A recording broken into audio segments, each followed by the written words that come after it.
Welcome, students. It's great to see you again. Today, we are going to be spending our time thinking grateful thoughts about our pets or animals that we are thankful for. Before we begin, remember you will need some tools.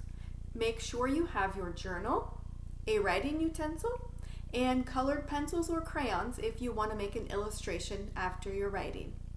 Pause now and grab the things you need, and then meet me back here.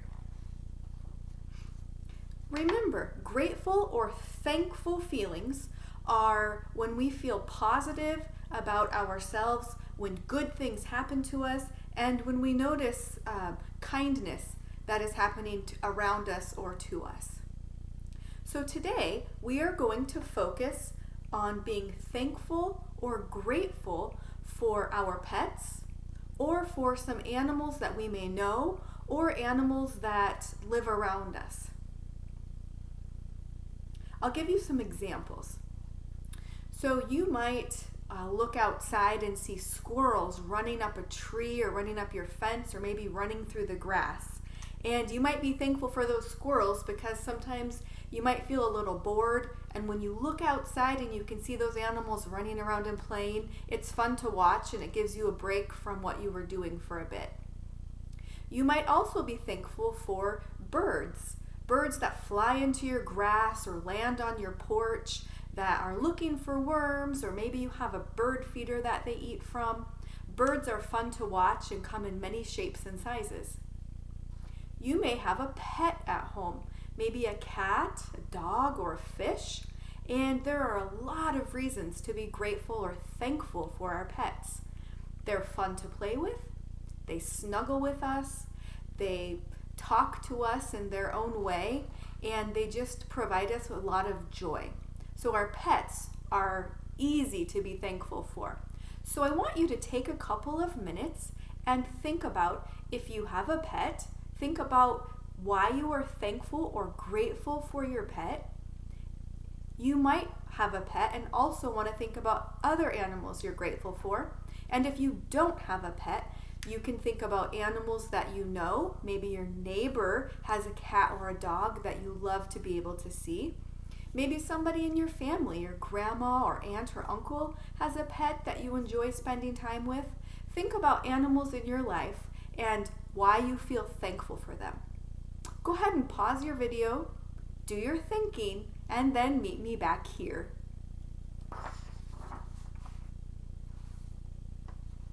Okay, great job thinking. I did some thinking too, and I want to share my thinking before I start writing. Remember, as a writer, it is so important to do that brainstorm and to do that thinking to create what you want to write about before you start writing. So I'm going to share my thinking with you now. I am thankful for my two cats, Ruby and Maisie. I'm thankful for them because they follow me all around the house, they love to snuggle, and they're also both very playful, which keeps me entertained. I am thankful for birds that fly into my yard. I love sitting and watching the birds come, and every day I'm looking for a new bird with new colors or a new type of bird that might come to my yard. And I've seen so many new birds this year by just sitting and watching the birds coming and going. So that's been a really fun thing for me to do, and I've enjoyed it very much. So I'm thankful for those birds outside. What were you thankful for? Okay, I'm going to start writing now. I'm going to model today, and I added something a little different, you might notice. I went ahead and put my topic up top. I thought I might start doing that because it helps me when I'm looking back through my journal to see what it was I was focused on. Every time I write, I add my entry. Today is my 4th entry, so I write entry 4. You might also want to start writing your topic for the week, which this week would be animals and pets. Okay? Some people like to put the date here instead of an entry number, and that's okay to do too. You can put the date. Now, a big focus we've had in our writing is that we want to share what it is we're thankful for, but also why we are thankful for that person or that animal or that thing. Today we're focused on animals. So we're going to share the animal we're thankful for, and we're also going to tell why. So you'll see me do that in my writing, and I would like to challenge you to make sure you include that in your writing as well. It's so important that you share what it is you're thankful for and why. Okay, let's get started. My first sentence is going to say, I am grateful for my cats because, and using that word because gives me that transition to be able to link my sentences together where I'm going to share one thought of being thankful for the animal and then tell why I am thankful for that animal. So I'll get started now. We need to start our sentence with an uppercase letter. Always start our sentences with a capital letter. And remember, proper nouns, which would be the name of someone or something, also gets a proper noun. So if you have a pet and your pet has a name, their name will start with a capital letter. Here we go. We need to put spacing between our words. Always remember that for when you go back to reread or someone else is reading your work. It's much easier to read if it's not a long string of letters. I am grateful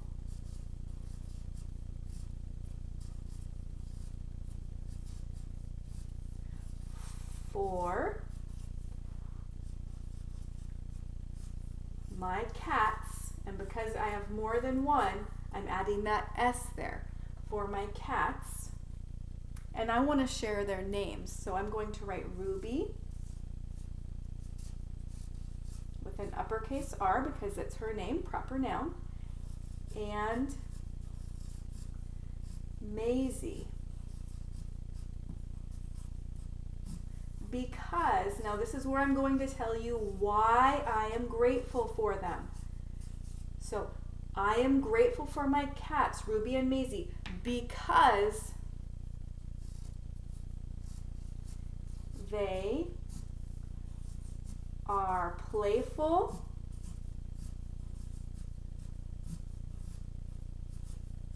and follow me around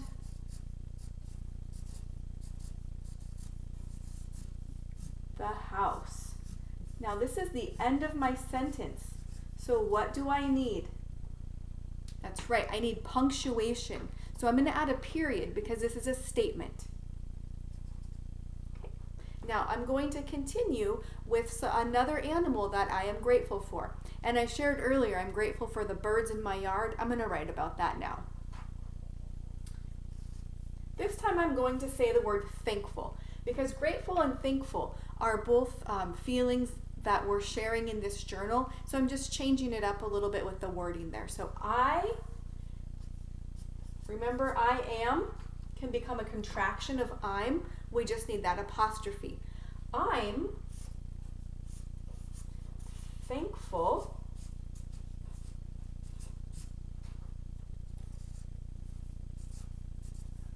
for the birds that land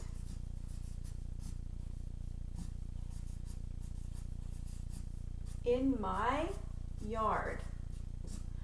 Now here I could say because, but what I'm going to do is I'm going to put a period and stop that sentence, but my next sentence will explain why it is I'm thankful for the birds in my yard. So I am thankful for the birds that land in my yard. I love watching, add that ing to watching. I love watching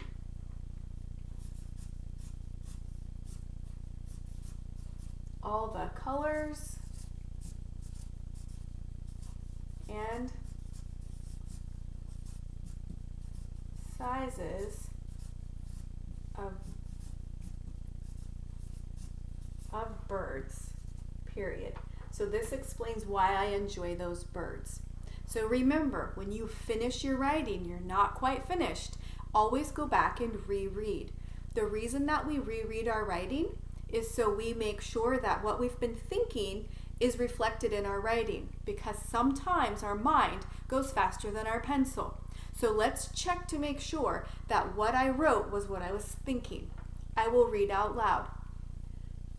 I am grateful for my cats, Ruby and Maisie, because they are playful and follow me around the house. I'm thankful for the birds that land in my yard. I love watching all the colors and sizes of birds. I'm happy with my writing, so I'm not going to change anything today. But it's okay if you need to. You can always go back. You can erase, you can add a caret, you can write above, just to make sure you get all of your thinking in there. Okay? Now, it is your time to write. Remember the steps. Do your brainstorm. I want you to think and make that outline. What animals are you thankful for and why? Then do your writing. Remember to state the animal you're thankful for and tell why you're thankful for that animal, using capital letters at the beginning, punctuation at the end, and sounding out all of the sounds in a word and writing down letters for those sounds. When you're finished, reread your writing to make sure you're happy with it. And remember, keep looking for kindness and happy thoughts around you, and I will look forward to seeing you next time.